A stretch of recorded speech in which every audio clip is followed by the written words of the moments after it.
Hello, everyone, and welcome to another episode of Writerly Life Conversations. I'm pleased to welcome Rashmi Sadana today, an associate professor of anthropology at George Mason University and author of Hindi Heartland, The Political Life of Literature in India. Rashmi's latest book is METRONAMA, Scenes from the Delhi Metro. It has been published by Roli Books in India. Welcome, Rashmi. Thank you for having me.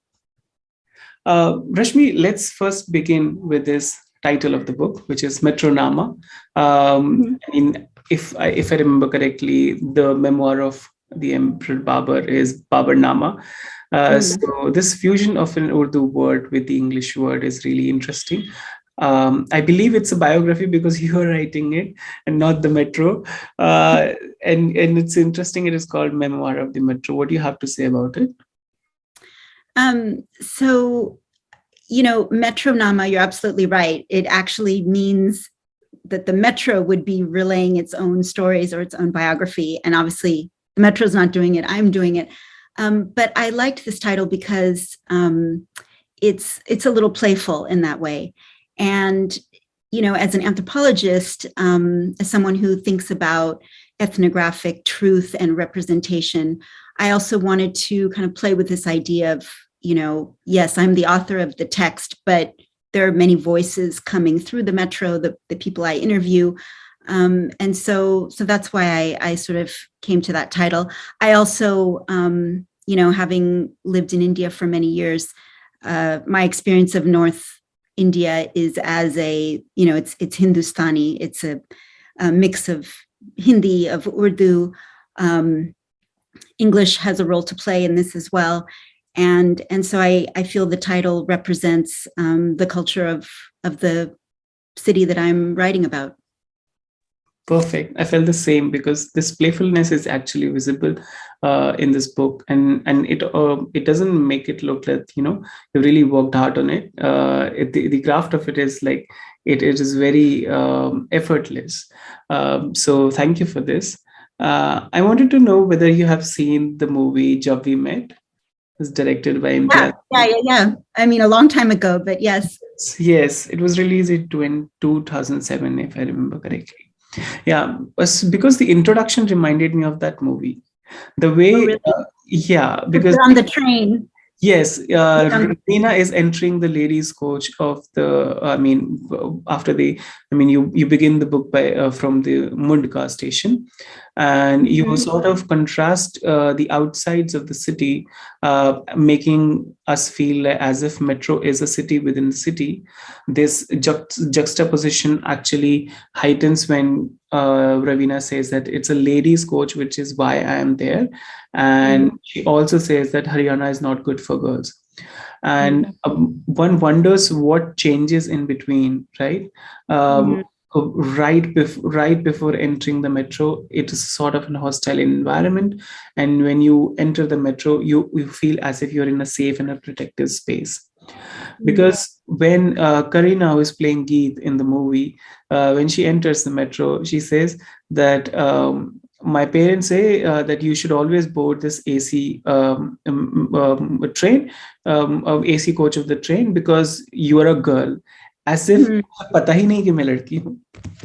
So, the gender has to play a role in how we navigate and negotiate with the city, and how we, as we say, they are allowed the freedom to explore the city in a way. And had it not been for the ladies' coach in the Delhi metro, it would be very difficult for women. What you had to say about the opening of the book and the gendered, approach of this book. Yeah. I'm so glad you mentioned Jab We Met. That is absolutely something I hadn't thought about. I write about the movie Delhi 6 because that has a direct relation to the metro in terms of different scenes. But yeah, I'm going to have to go back and watch the Jab We Met now. So thanks for that. So yes, gender was a main frame that I saw the metro through. And, listen, the first, I think 5 years or more, actually, that the metro was running, there was no ladies coach. And I used to ride the metro, and, every coach was a mixed coach. And, women, there were a lot of women on the metro. It's always been more of a male space in that there are more men numerically, but it felt like an equal space. Women were, generally not being harassed. I talked to many women during those years. They felt, even before the ladies' coach, most women felt that it was a much safer form of transport compared to the buses, compared to walking on the street. And, this has to do with the surveillance, with the security protocols, with the very strong lighting in the metro. It's so well lit, right? Can't really hide and do stuff. Now, of course, on crowded trains, people would have experiences of harassment, but it really wasn't a huge issue, to be honest, even if there were some individual cases. What I remember from those years and experienced and have, now I go back and look at my field notes and see how I was feeling about it. It seemed like a wonderful model for more public spaces where women and men are respectful of each other and women can kind of hold their own. And we all know that we need more public spaces like that. And so many of the women I talked to said, this is going to change the rest of the city because now we have this model and we know that it can work. If you have more security and a certain kind of environment, this can be a more equitable situation and it will increase women's mobility and make transport for everyone, not just women, a better experience. Now, by 2010, the Delhi Metro Rail Corporation, the DMRC, decided they wanted to institute the ladies' coach. The DMRC does not like any negative publicity at all about the metro. They're very particular about that. It's part of their narrative that, everything about the metro has to be seen as a success. So they instituted this. It's not women who called for it. They instituted it. It was a top-down measure. And when it first happened, some of the women I talked to lamented it and said, now this is just another form of patriarchal, protection that, women need a separate space, that, men are the ones who don't behave, and yet women have to, do all these things to protect themselves. And so this is not good. And, but I had that view a bit as well. I was like, I really liked being on the mixed coaches and for what it represented. But the more I talked to women on the train, years passed. And so I met so many women who said they only ride the metro because there's a ladies' coach. And so many women who told me their families only let them go out into the city alone because of the ladies' coach. Now, here is another very important aspect of women's mobility, the idea that women from different walks of life, from different class backgrounds, are a little more enabled to go into public space, to go to work, to meet their friends, to enjoy the city, to have pleasurable experiences, which is very much part of urban life, or should be for everyone. And so then I changed my view and I thought, okay, it's good that there's a ladies' coach, but I still was very interested to understand the issues around the gendered experience of the metro, and not only what happens exactly in the metro, but also when women step out of the metro. I also talked to women over the years who said, I don't ride in the ladies' coach. I only ride in the mixed coaches. The ladies' coach, it's a very middle-class space. People can look down on you if you're not wearing the right clothes, or it's just a lot of, some women said it's too much chatter. And, or that another thing that people said to me is that, women are not as nice in the ladies' coach. The men will actually get up for you if you're very visibly pregnant, or if you're, an older person and you want to sit. So there were a range of perspectives on the ladies' coach, but I would say that a resounding one was that it was a good thing and that women's mobility overall was increased. I still have a hope, and as many women I think do, that one day maybe we won't need a ladies' coach and that Delhi will become a more gender balanced city in terms of who you see out in public and also how people interact and engage with each other. Thank you. I was struck by this that you changed the view that maybe that is what we need, because now with the incorporation of a ladies coach, there were more women who are entering the metro space and interacting with public spaces. But at the same time, I see that a few women would want more ladies coach, because as such women population is, I mean, the kind of women population that rides in metro is actually more, and if it's a safe space, then they should be more encouraged. But in one way, I see that they are disenfranchised from accessing the system because of the cost.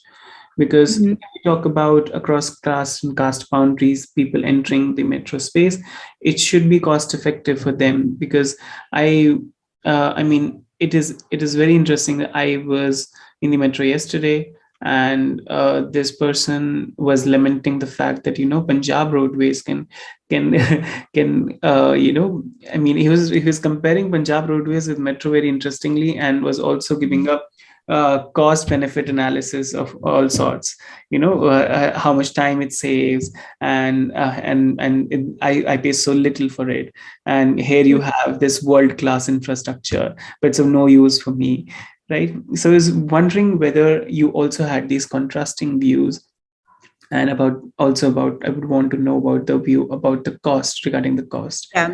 Yeah. No, absolutely. Listen, I talk to many people for whom the metro truly is a lifeline, a game changer, their way of commuting. They lament when anything goes wrong with the metro. And I also talk to many people, especially those living around stations, who viewed this spectacular infrastructure, right, often above their heads, because much of the metro, as you know, is above ground. And they said, this was not built for me. This is not meant for me. I don't have the job or the livelihood that would enable me to be taking the metro. And as we know, the majority of people in Delhi still take the bus, or often they'll take the bus and the metro, but most of the rides, the vast majority, are on the bus. And then, of course, people are on motorcycles. That's number two, motorcycles and mopeds. The metro is a small slice of those rides, and this has to do with the cost. It also has to do with where the metro can take you. On one hand, there are 9 lines and over 286 stations, so it's a massive metro. It's one of the biggest in the world. But we all know that there are many places that only the bus can take you. Or an auto rickshaw, or a cycle rickshaw, or an e-rickshaw. So there's the issue of last mile connectivity. There's the issue of, just many places. The NCR, the National Capital Region, is so vast. So the metro is not going to be able to go everywhere.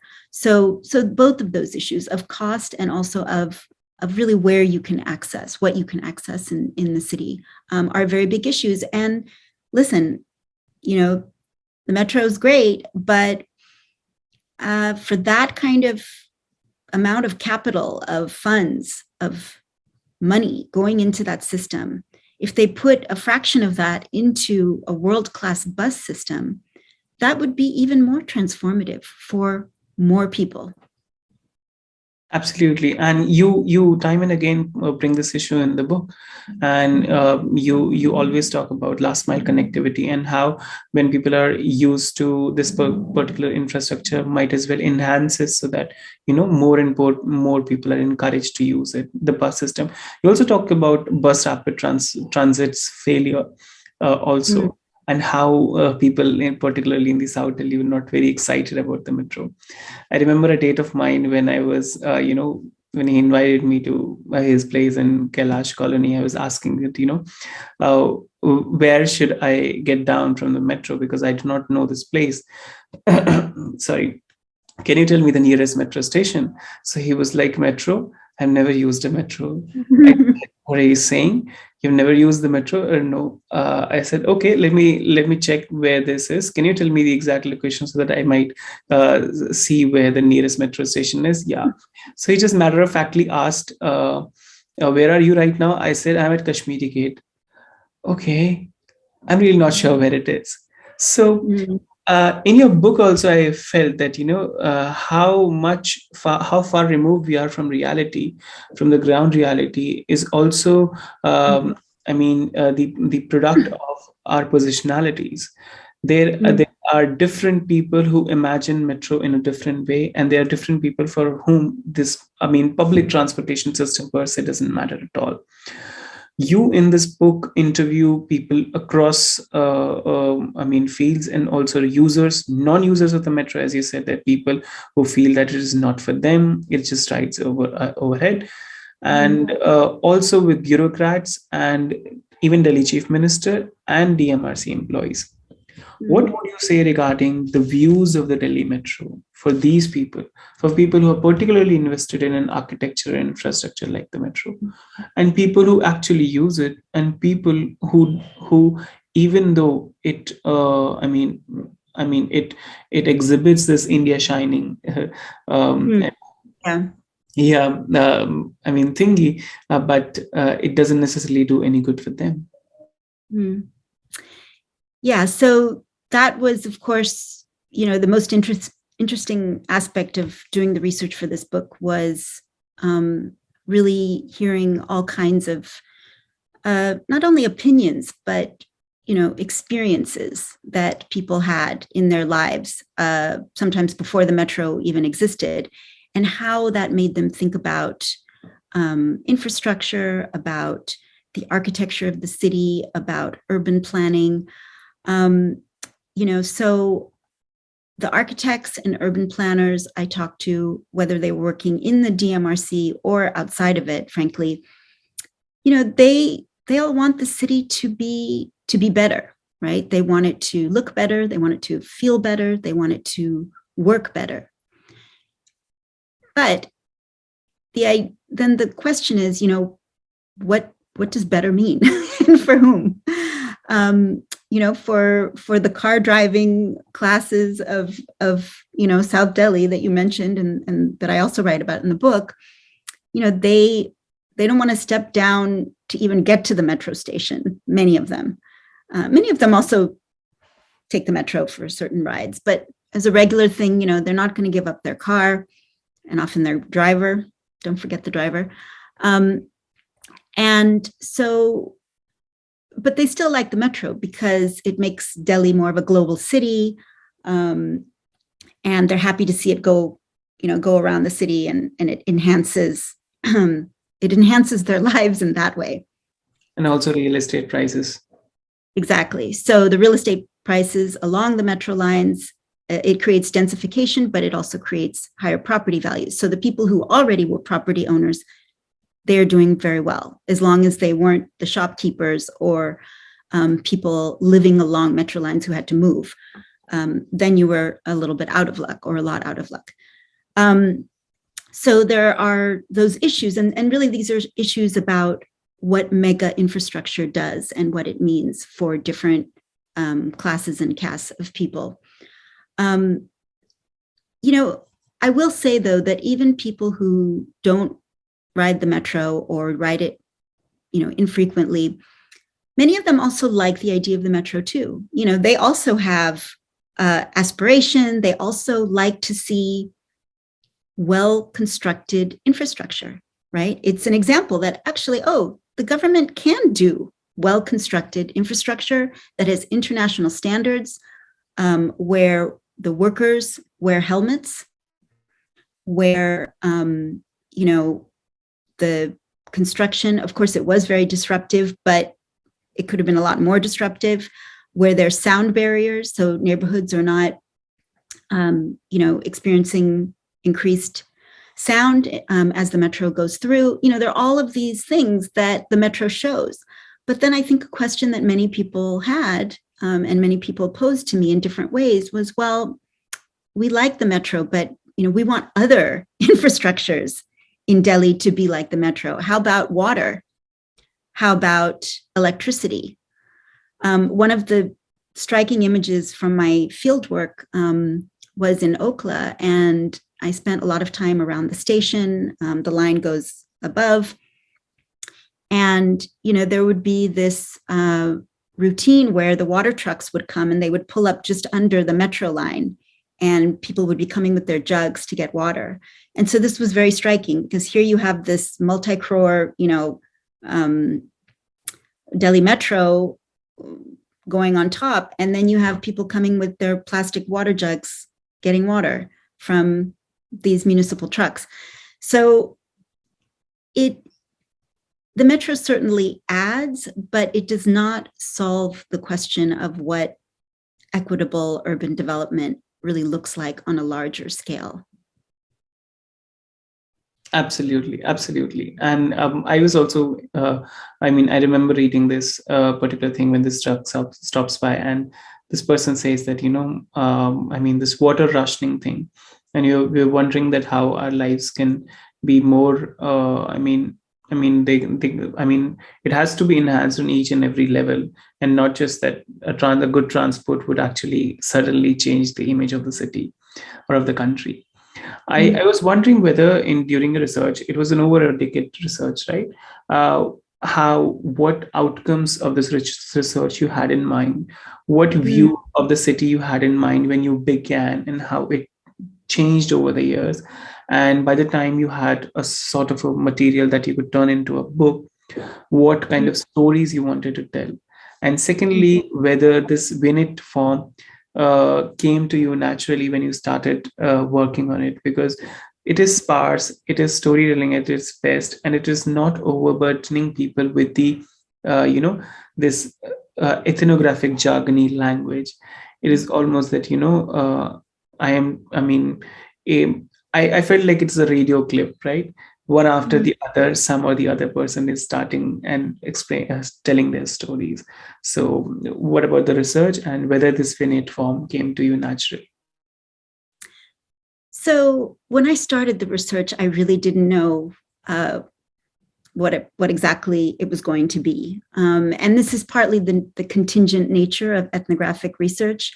There are some researchers who really plot everything out perfectly and follow it, but even those ones, things change, right? And you discover things, and then your methods change. So for me, when I started the project, I was a joyrider, like most people early on, just kind of like, oh, wow, okay, there's this new way of getting around. What is this going to mean? I knew it would mean something. I knew it would have a social impact. I also was interested in the geographic impact on the urban landscape, the visual aspect, but also the oral aspect, and as well as the embodied experience on the trains. This was going to be a new experience for so many people who ride the metro.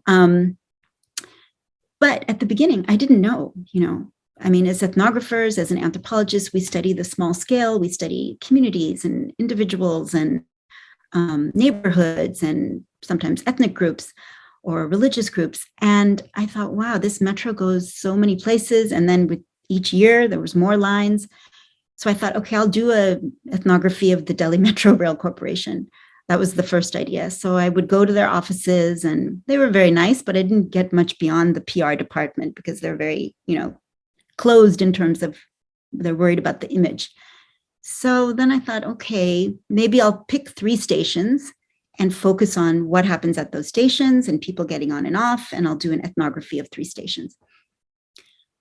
But within some months, or maybe after the first year, I realized that was not going to be what my research was, that really I was interested in the kinds of mobilities that I was seeing across the city, and the kinds of itineraries that people were enacting and practicing right before my very eyes. I started riding the metro more and more and more, where I was just on the metro all the time.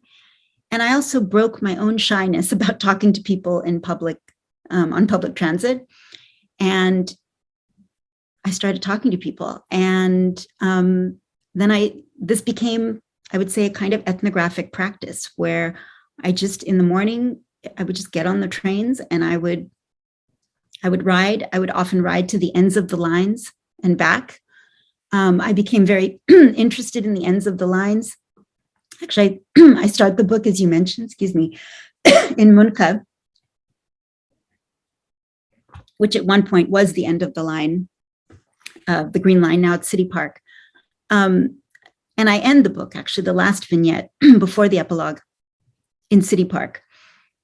And so the ends of the lines became very significant. And I think that, I don't know if that would have happened if I had stuck to 3 stations or if I had just focused on the DMRC.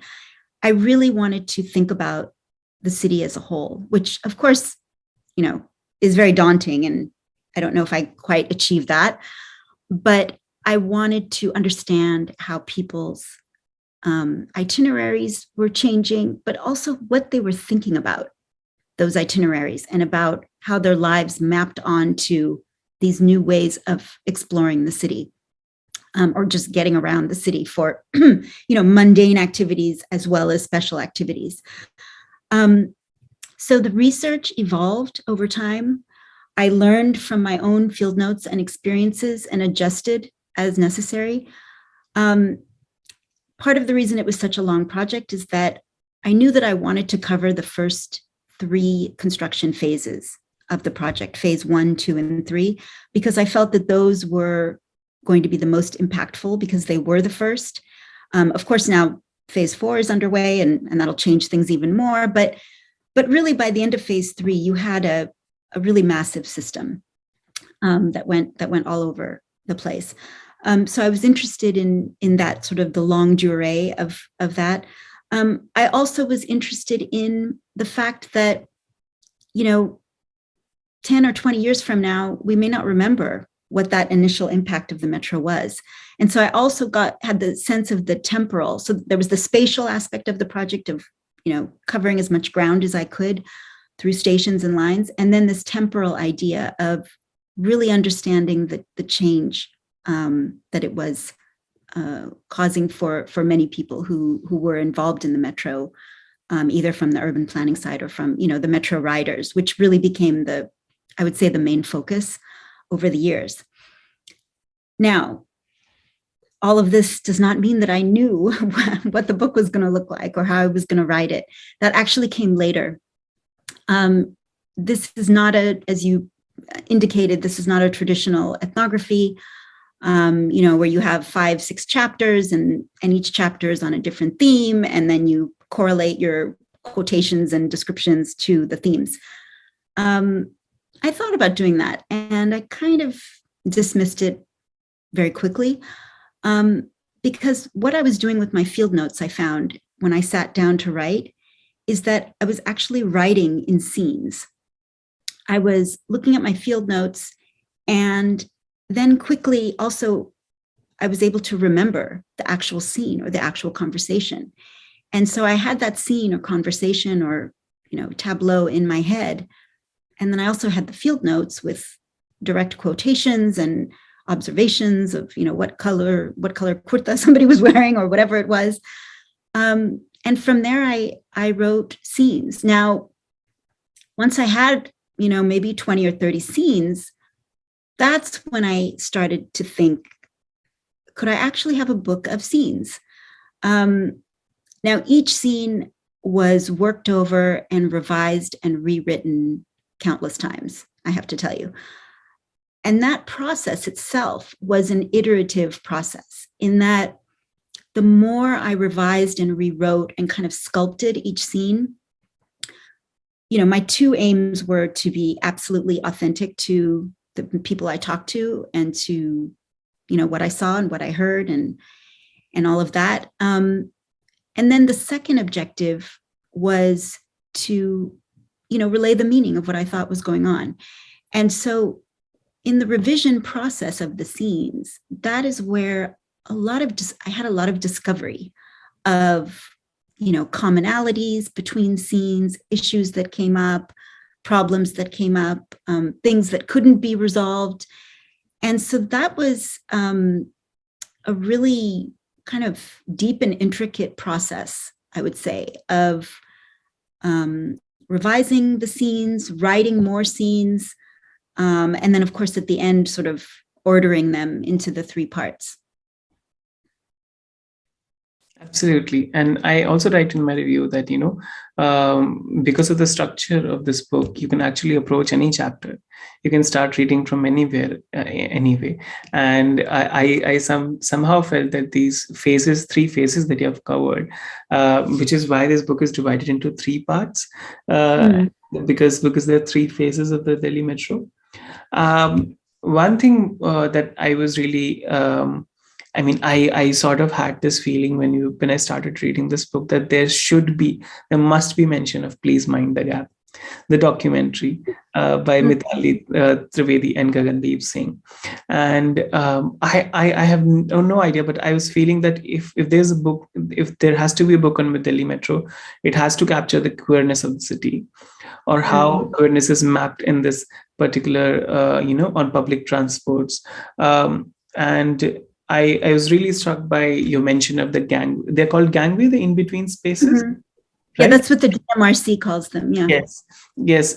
So, how people actually, because of this, the cityscape, how the cityscape is, and how monitored or policed the environment outside is, they sort of create their own space for private, interaction. And that is on a public transport, but you captured it beautifully well, and you sort of discovered this in-betweenness of these lovers, because you also talk about Neil Chaudhary's play. And so how easy was it to have other, because they're sort of ethnographers as well, what easy was it to include their own stories about the Delhi Metro in your own story, in your own narrative?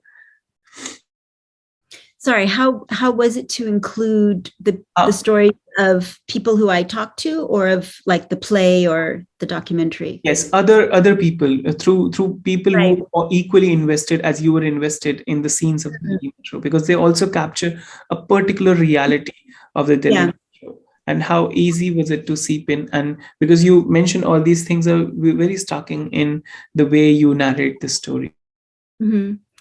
So my earliest sort of training or education was, I was an English major in college, and I was a great reader of novels. I mean, I still am a big novel reader, or different kinds of literature. And so one of the things you learn when you're doing a BA in English, and actually it started in high school, was how to compare and contrast texts, right? Literary texts, and you bring in pieces from different texts in order to make, a statement about what you want to say about a particular topic. And so I think that skill, or habit or something, I think that helped me when I was writing this book, because I knew that, I'm one person. I have one perspective. Of course, I was influenced by the people I spoke to, and I tried to see their perspective and their worldview and all of that. But there are limits to that. And so I knew that there were, I was interested in what other people were thinking. And so when I heard about, for instance, about Neil Chaudhary's play about the Metro, I right away tried to see if I could go see it. Luckily, I was able to see it near Mundy House, and I saw the play, and I was, as somebody who was doing research on the Metro, it was very exciting to see the play, and I was inspired by it. But then I thought, okay, how am I going to, and at that time I wasn't writing the book yet. I was just doing the research. And I thought, how can I go further with this? Because of course I can talk about the play. And so that's when I got the idea of trying to get in contact with Neil Chaudhary. I didn't know him, and I didn't know anybody who knew him, but I was able to get an email. And so I emailed him, and he very graciously agreed to talk to me. And we had this wonderful 2-hour interview. And it was really exciting to see what inspired him to write the play, and how his own experiences of the Metro and how he viewed the Metro. And so then when I was writing the scenes, I knew that I wanted to write both about the interview, about what he said, and about the play, about what I saw in the play. And so that's also why the different vignettes, each one has a slightly different form. Maybe there's some that have similar forms, but I decided that I wasn't going to shy away from my formal experiment in a sense. The first, just by telling the story through scenes, but also, having a variety of form and creating a form based on what the vignette was about and what I wanted to say about whatever topic was being covered in the vignette. And so having other people's perceptions, I like the way you put it, seep in, was for me very productive and it made the project more, even more interesting than it already was. Thank you. Lastly, did you meet queer people often in the Delhi Metro? Or did you talk to them that how they navigate this particular space? Because we saw this in-betweenness through the eyes of Anshuman, which you deal with it in the chapter, but did you have an encounter with them? Mm-hmm. So I did talk to queer people on the Metro. I don't, this is the thing, right? So I'm not going to go up to someone and say, what is your experience of being queer on the Metro? I'm not going to do that. And also, I couldn't presume, right, who was queer and who was not queer. And so they revealed to you, and did they say that, as a queer person, because many of these people have said to you that, this is where I come from and this is my experience. Yeah. Which is why I feel free to travel to the Metro, and sort of my people allow me to, navigate this city with this Metro. So was there any particular person who said that, how easy or difficult life was? And this is a, limitation, right, of this kind of research, this kind of mobile ethnography. There was a depth to it because I was doing it in this repetitive way and just the sheer number of people I talked to. But at the end of the day, I was having between 5 and 30-minute conversations, depending on the length of the ride. And, I can't say that anybody said to me, I'm queer, and this, that didn't happen. And maybe they didn't feel comfortable saying that to me. Maybe it was obvious that I was straight and they didn't know how I would react.